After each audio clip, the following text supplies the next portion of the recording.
বিশ্বনবী সাল্লাল্লাহু আলাইহি ওয়াসাল্লাম যখন ঊর্ধ্বাকাশে গেলেন, ঊর্ধ্ব জগতের ভ্রমণে গেলেন, তখন রাসূল সাল্লাল্লাহু আলাইহি ওয়াসাল্লামকে দুইটা বোতল দেয়া হলো। কয়টা বোতল? এক বোতলে দুধ, আরেক বোতলে মদ। আওয়াজ করে বলেন, এক বোতলে, সবাই বলে নাই,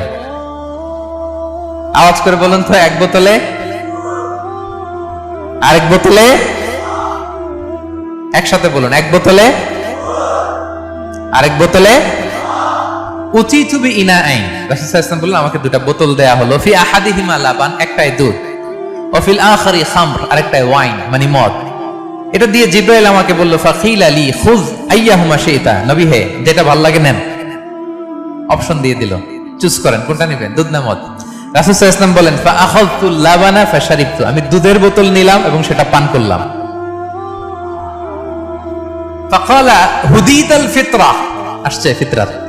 এবার জিবরাইল আলাইহিস সালাম বললেন, you are guided to the ফিতরা, আপনি ফিতরাতটাই গ্রহণ করেছেন। আল্লাহু আকবার। আরেক বর্ণনায় এসেছে, আও আসাবতাল ফিতরা, you have taken the right path, you are on the track of ফিতরা। নবী হে, আপনি ফিতরাটা গ্রহণ করেছেন, সঠিকটা নিয়েছেন। আমা ইন্নাকা লাও আখাযতাল খামরা, দুধের বোতল না নিয়ে যদি মদের বোতল নিতেন, গাওয়াত উম্মাতুক, আপনার পুরো উম্মাহ ভ্রষ্ট হয়ে যেত, মিসগাইডেড হয়ে যেত। এবার বলেন, মদের বোতল, দুধের বোতল, কল্যাণকর কোনটা? স্বাভাবিক কোনটা? ভালো কোনটা? হেলদি ডায়েটরি কোনটা? তাহলে ফিতরা কাকে বলে বুঝে গেছেন?